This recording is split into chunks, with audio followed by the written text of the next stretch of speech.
supervisor of Iron Man 2 from Double Negative. Animation. Animation, okay, sorry. No worries. I saw your studio worked on the Monaco race sequence. Which part were real and which part were digital? Well, at some point, I think most of the elements were digital.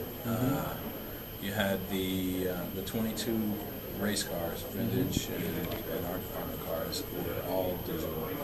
There's one shot with a practical car where Tony Stark first floors it, and you see his wheels spin out. The rest of the cars are completely digital in that sequence. The Rolls Royce is real. We have as Tony suits up in the suit, he actually is almost completely digital. His head is real, and we shot Robert Downey Jr. on set doing the motions, but we needed to be able to adjust his pose and timing to suit the cut in the film and exactly what the suit was doing. So we ended up replacing his body completely in many of the shots. There's a shot where he bends down with his legs are real, his arms are digital, and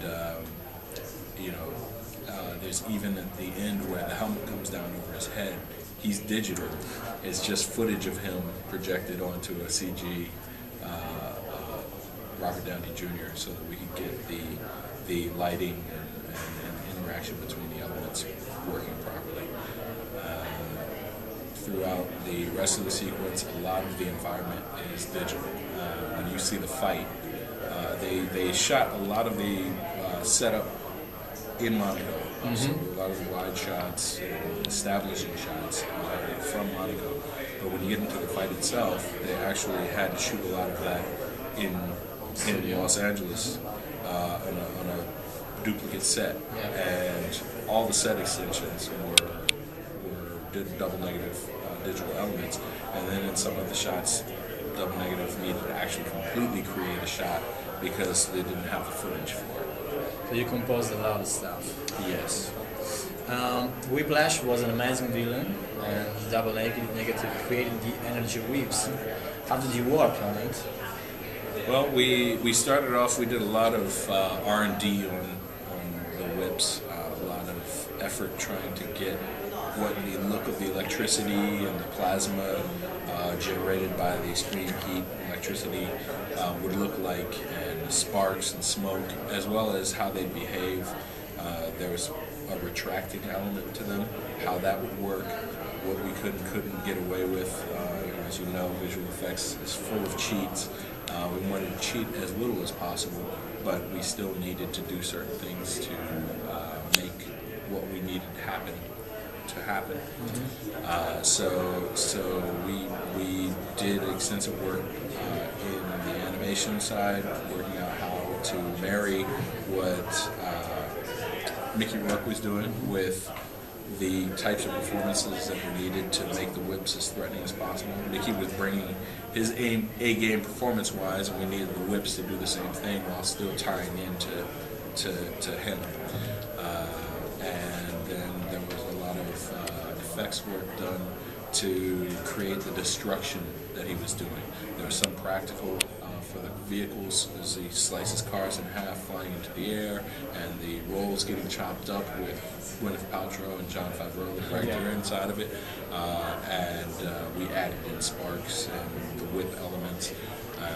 But as well, there's the destruction on the road and even the destruction to Iron Man, which we had to go in. We started off with 2D designs that Philippe Gallier worked up for us, and then we went from there and we actually turned that into geometry and effects.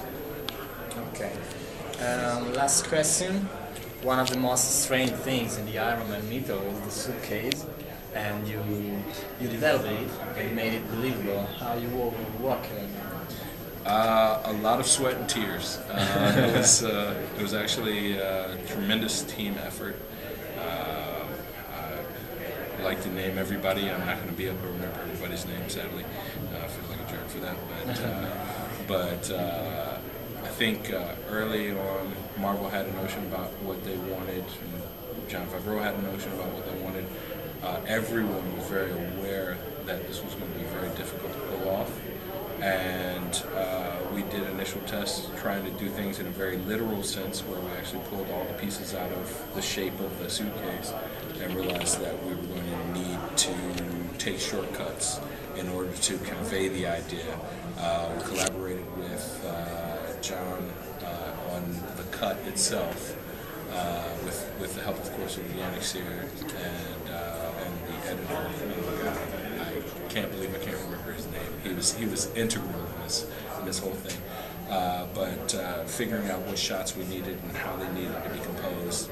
And we looked at the first film and how they did things, and we discussed with John what he did and did not want to keep from the first film, what would and wouldn't work, based on the fact that we're not inside of Stark's mansion, and we don't have the luxury of robot arms coming in. And so from that,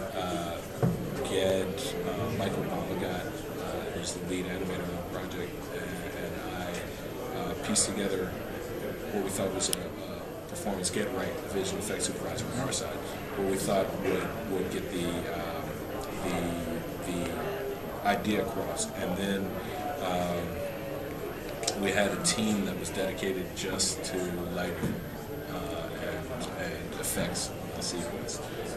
Consisting of Sam Cole, we had our gym guy who was modeling. He actually spent a lot of time working with those guys and giving them exactly what they needed, including wiring and all the kinds of elements that we felt like would make it believable. It was very much taking on board Mr. Favreau's idea of garage kit technology and looking at photos and blueprints of things that were not armor, but were things that you might find in a hot rod, or we had discussions with Yannick and John specifically about kinds of elements that we wanted, and we did everything that we could to incorporate those, as well as just trying to get a certain amount of mass portrayed from a shot-by-shot basis to give you the notion that out of the suitcase, each distinct element that would become the armor was plausible, and that combined with the editing was something that I think made it successful. All the elements were really in the suitcase, or you did some trick? We actually had a test where we had everything with the exception of the mask and the boots successfully fitted into the space of the suitcase shape. Where real life, you would need more than just those elements in order to mechanize it and make it work, let alone give it a power source. But for all intents and purposes, we were able to fit 95% of the suit into that suitcase. Okay. And in the end, we found out that wasn't really that important. All we needed to do was give hints of recognizable elements, from shot to shot, and have a continuity between those elements that could make you believe that, okay, I'm seeing the gloves inside the suitcase, and I might see a hint of chest, and I can see the RT from his chest. Then when he picks it up, I can see that this shape kind of vaguely resembles a suitcase, but then there are elements that have been deployed that I can see going into the places that would now make the arms. And as you go forward, you see, okay, something's coming down, so I believe that could be legs, And it's just giving enough of an idea of what the distinct elements are and when they come out that help to make it feel like it might be able to work. Okay, thank you so much. And 5% of the armor is in the wallet, maybe. It's thrown in from Pepper on the side. Thank you so much, Paul. Pleasure. Thank you.